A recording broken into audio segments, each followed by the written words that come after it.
Assalamualaikum warahmatullahi wabarakatuh. Kita mulakan majlis pada malam ni dengan umul kitab Al-Fatihah.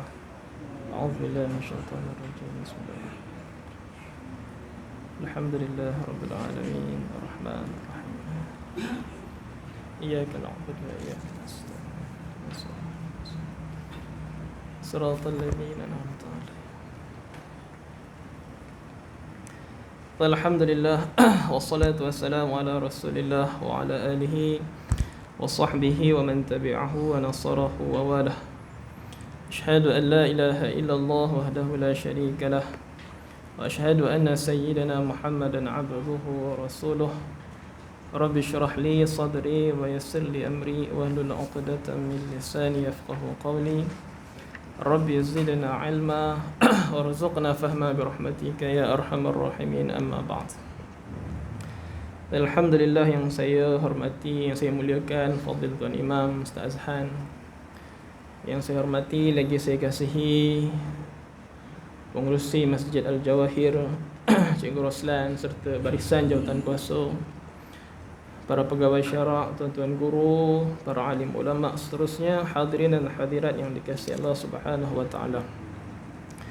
Alhamdulillah, syukur kepada Allah Subhanahu wa taala pada malam ni dapat kita bertemu sekali lagi untuk kita menyambung kembali kuliah pengajian kita. Pada minggu lepas saya tangguhkan. Saya lambat bagi tahu pada tuan pengurusi sebab saya terlibat dengan kursus. Jadi saya buat habis kursus Jumaat lepas. 2 minggu saya kursus.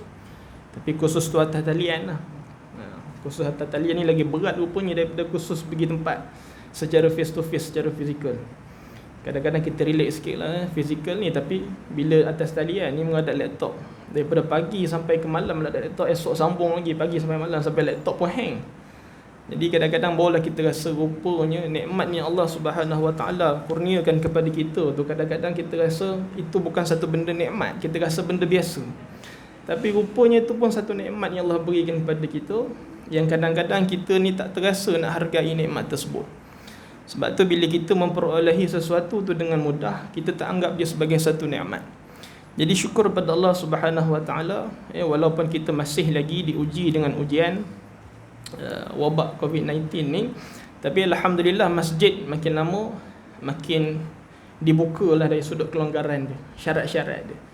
Dulu hanya pegawai masjid dia boleh datang, kemudian dia dibuka balik, maknanya adalah di jemaah lebih kurang berapa orang jumlah-jumlah yang ditentukan untuk boleh masuk. Kemudian anak-anak kecil yang asalnya tak boleh pergi, kemudian dah boleh pergi. Sampailah sekarang alhamdulillah, maknanya kita ni dari sudut peluang kita nak beribadah kepada Allah Subhanahu wa taala tu terbuka luas. Jadi mungkin sedikitlah pesanan penaja yang nak disampaikan pada tuan-tuan yang mana yang masih berada di luar masjid, ataupun di pekarangan masjid tu, sama-samalah kita duduk dalam ni, kita ramaikan jemaah. Tengok kali ni alhamdulillah lah malam ni ramai.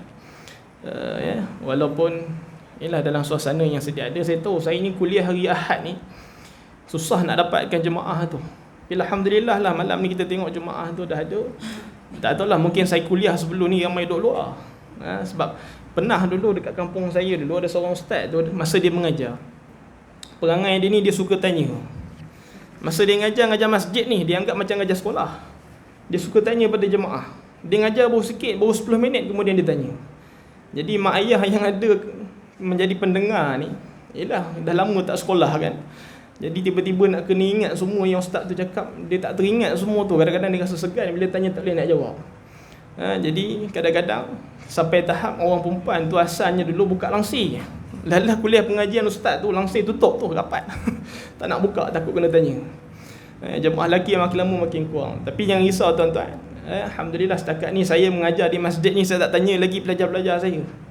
Tapi kalau di universiti sana, di UiTM, insyaAllah saya akan tanya. Sebab nak pastikan objektif matlamat untuk menyampaikan sesuatu ilmu tu dapatlah diambil oleh pelajar. Tapi alhamdulillah tuan-tuan, pada malam ni insyaAllah kita akan sambung kuliah kita, yang mana kita membincangkan perkara yang berkaitan dengan muamalat. Satu lagi mungkinlah saya nak sebut sikit tentang bila kita mengaji dalam bab muamalat ini sebahagian daripada fiqh lah, kita sebutkan fiqh al-muamalat. Fiqh tu kefahaman. Jadi dia sebahagian daripada tajuk kita nak memahami syariah. syariah ni apa benda yang diturunkan oleh Allah Subhanahu Wa Taala ataupun apa yang disampaikan oleh baginda Nabi sallallahu alaihi wasallam.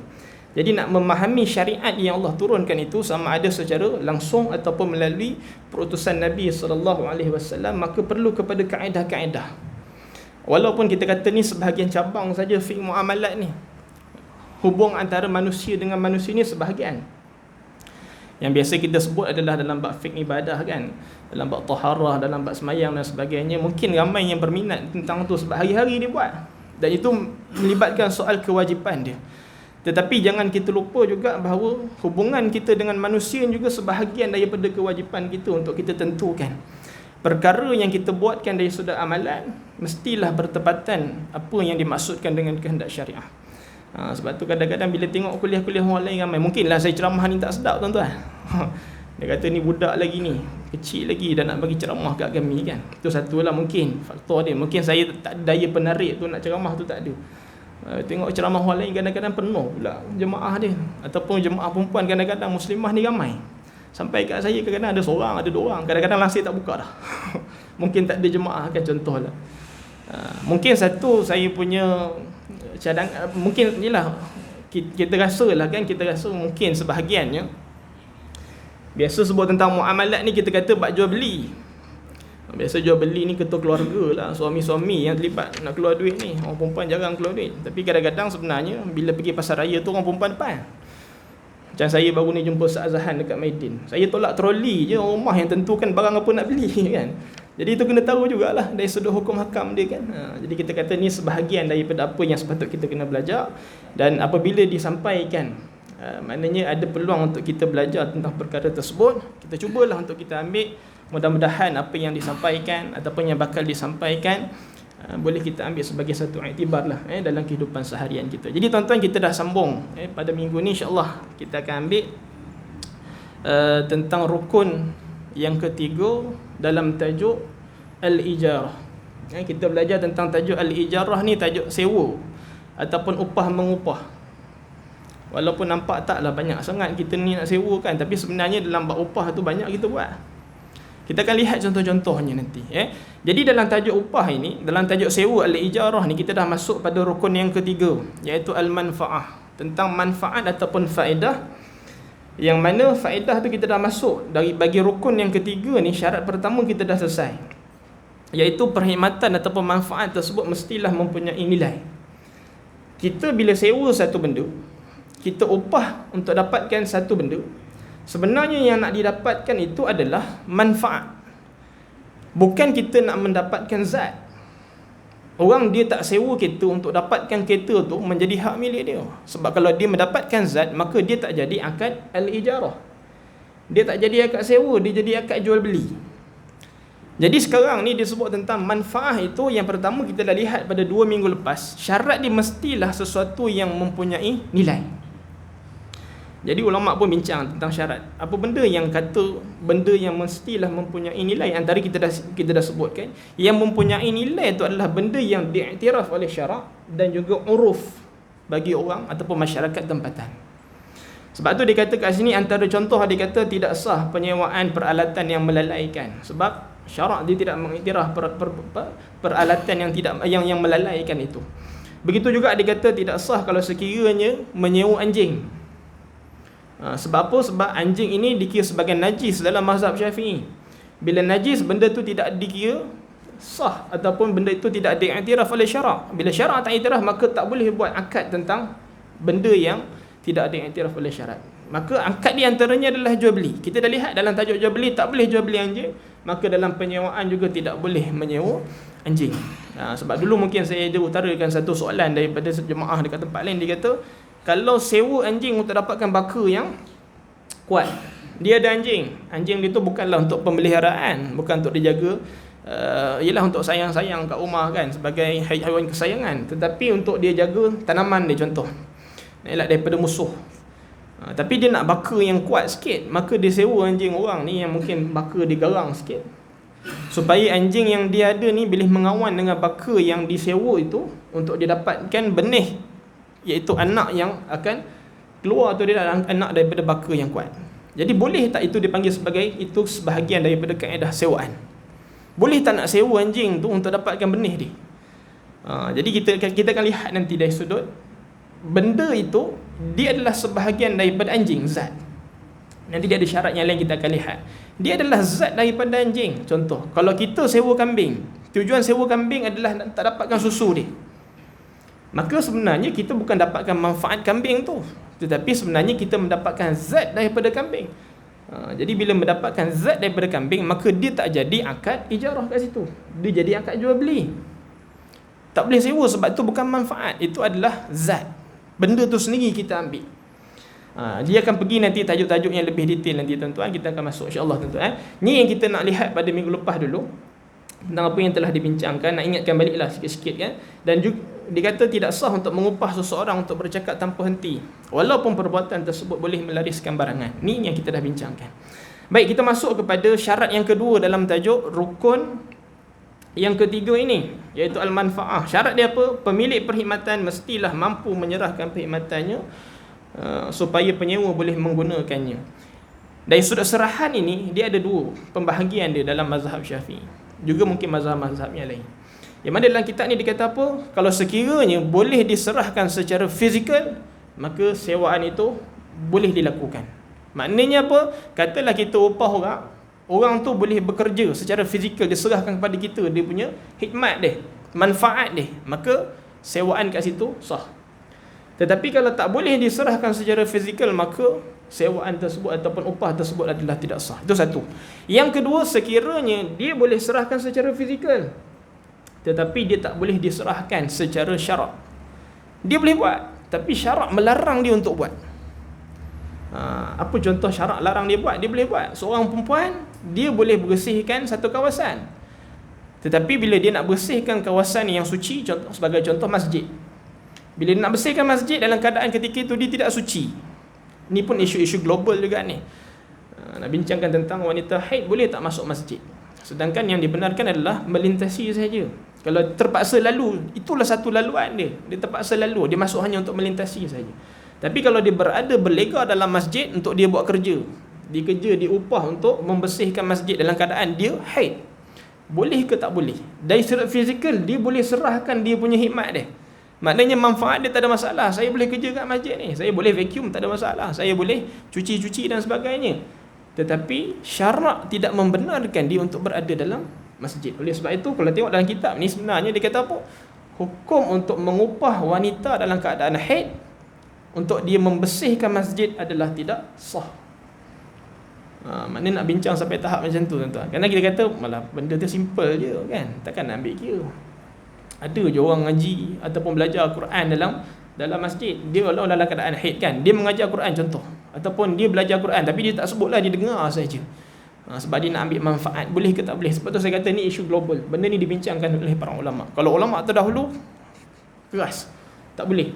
Cuma ulama mutaakhirin ni yang terkebelakang ini yang menyatakan bahawa sekiranya dalam keadaan terpaksa itu, maka dibenarkan. Baik, ni kita nak sebut dalam mazhab Syafi'i dulu tuan-tuan. Sebab tu dia kata antaranya, contoh dia kata tidak sah menyewakan barangan yang telah dirampas. Ni tak boleh serah secara fizikal. Dia ada kenderaan, katalah dia ada kereta Mercedes, kan, Merc ni kalau nak sewa mungkinlah atas 1,000, 4 angka kan, sehari 1,000 contoh. Tapi dia kata kereta Merc dia ni dah kena curi, baru semalam kena curi, tapi saya boleh sewakan. Kalau awak jumpalah kereta saya ni, saya sewa kat awak sewa pakailah, dia kata sehari saya bagi 100. Sedangkan manfaat itu tak mampu diserahkan secara fizikal. Sebab apa? Sebab kereta tu dah hilang. Ataupun dia ada rumah dia dah terbakar. Dia kata kan, rumah saya dah terbakar tapi saya sewakan untuk pulang, lawan nak apa kat rumah saya ni. Benda tu, manfaat itu tidak boleh diambil. Oleh sebab itu, hukum sewaan benda yang tak boleh diserahkan manfaatnya secara fizikal, maka hukumnya adalah tidak sah. Itu yang pertama. Yang kedua, tidak boleh menyewakan kereta yang hilang ni sebut tadi. Dan yang ketiga, tidak sah menyewakan tanah untuk tujuan pertanian tetapi tidak ada sumber air yang tetap, sementara hujan ataupun seumpamanya seperti salji dan embun tidak dapat memenuhi keperluan pengairannya. Kenapa isu ini dibintangkan atau isu ini diutarakan? Sebab ini benda ni berlaku dekat tanah Arab. Kitab ni ditulis oleh orang Arab di Syria sana, di Jordan, di tanah Syam. Jadi antara ulama yang masih ada lagi daripada penulis ni, ada seorang antara ulama yang masih ada, Mustafa Al-Bura, Syekh Mustafa Al-Bura. Jadi situasinya dekat Tanah Arab ni, sumber air tu datangnya daripada mana? Sebab dekat sana dia tak kaya air dia dengan tanah Melayu kita. Dekat Nusantara ni, kita ni banyak hujan, purata hujan setahunan tu tinggi. Jadi air tu ada. Jadi bila air tu ada, takungan tu ada. Nak sampaikan kepada setiap rumah ataupun setiap kawasan itu, kita ada sistem perpaipan kita kan. Paip sambung sampai rumah. Sambung sampai rumah. Tapi bagi negara Arab ni, rumah-rumah dia ada tangki dia sendiri. Contoh ni rumah tuan-tuan, ni bukan kebun. Rumah katalah rumah besar-besar pun, nak ada air dalam rumah tu, dia ada satu sistem simpanan air dia, tangki. Maknanya rumah dia tu akan ada air kalau lori air datang untuk isi tangki air tersebut. Selain daripada tu, maka air tak akan ada. Sebab tu contoh dululah, ni pengalaman, saya pergi kejap dulu. Ustaz Imran lama kot pergi duduk Jordan dulu kan, tak tahu. Saya pergi dulu 2 bulan. Masa tu tak tahu keadaan dia. Kita ingat air tu banyak lah macam tanah Melayu ni kan. Jadi orang Melayu ni sebab dah biasa air banyak, kami pergi tu buat macam seronok masa pergi. Hari pertama tu mandi punya lama, ramai-ramai mandi, satu rumah 10 orang. Hari pertama air dah habis. Telefon tuan rumah tanya air. Kata kenapa air tak ada ni? Tuan rumah kata air tu untuk seminggu, dia kata. Lepas seminggu baru lori sampai. Lepas seminggu baru lori sampai, air dah tak ada dah tuan-tuan. Nak buang air pun tak ada air dah. Lepas tu siapa nak buang air semua pergi masjid, cari masjid. Sebab memang tu itu kaedah dia untuk sampaikan air ke